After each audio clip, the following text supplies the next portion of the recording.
Salut tout le monde, aujourd'hui nous allons parler des doctrines des démons. Dans la doctrine des démons, nous allons parler des origines des démons dans la première partie. Nous remercions chaque monde qui est toujours regardé vidéo nous, chaque monde qui toujours commenté, qui toujours liké et qui toujours partagé pour encourager avec un autre monde pour abonner avec Chanel. Doctrine des démons, première partie, et n'a parlé des origines des démons. Il y a de nombreuses théories quant à l'origine des démons. Pour les chrétiens, elles doivent être examinées à la lumière de la Bible. Première théorie, des esprits des personnes méchantes décédées. C'était la théorie des Philon, de Joséphine, de certains auteurs chrétiens de l'Église primitive et des Grecs antiques. L'Écriture démontre que cette théorie est fausse puisque les personnes méchantes en sont dans le séjour des morts après les morts. C'est dans Luc chapitre 16, verset 23. Deuxième théorie, des esprits de la race pré-adamique. Ces points de vie se fondent sur la théorie du Chaos qui décrit la création originelle de Genèse chapitre 1er, suivie de la rébellion et de la chute de la race créée, et c'est entre Genèse chapitre 1er et verset 1er et Genèse chapitre 1er verset 2, d'où le Chaos. Genèse chapitre 1er verset 3 décrirait alors la rénovation de la création originelle de cette humanité déchue constituerait ensuite les esprits des démons. Le problème avec ce point de vue, c'est qu'ils se fondent sur une création de l'humanité qui serait survenue avant Genèse 1er et Genèse 2.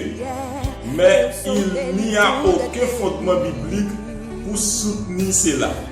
Depuis Romains chapitre 5, verset 12 indique clairement que les conditions du péché et de la mort dans le cosmos trouvent leur origine en Adam et non dans des créatures pré-adamiques quelconques.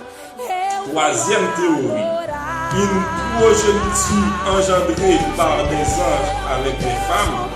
Cette théorie est basée sur la suggestion que les fils de Dieu dans Genèse chapitre 6 verset 2 étaient des anges qui sont venus sur la terre et qui ont eu des relations sexuelles avec les filles des hommes.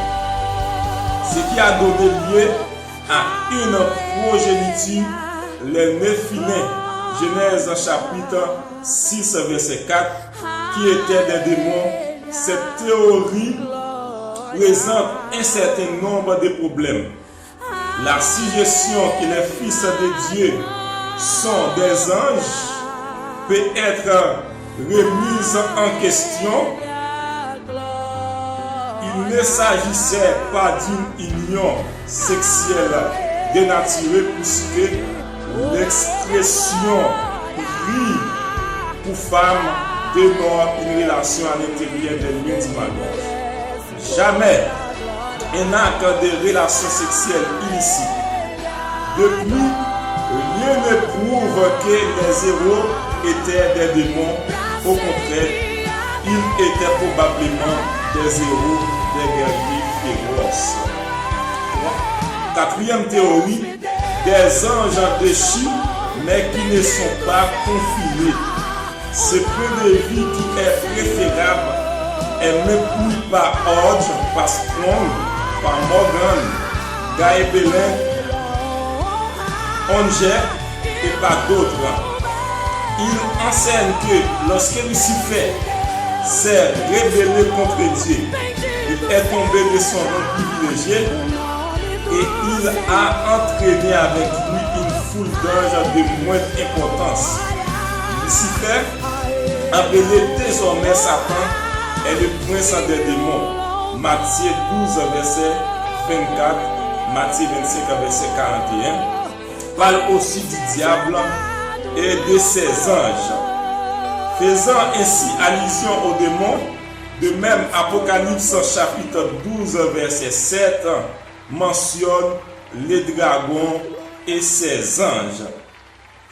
L'Écriture indique qu'il existe des groupes d'anges déchus. Dans l'un, les démons sont libres et actifs dans le monde.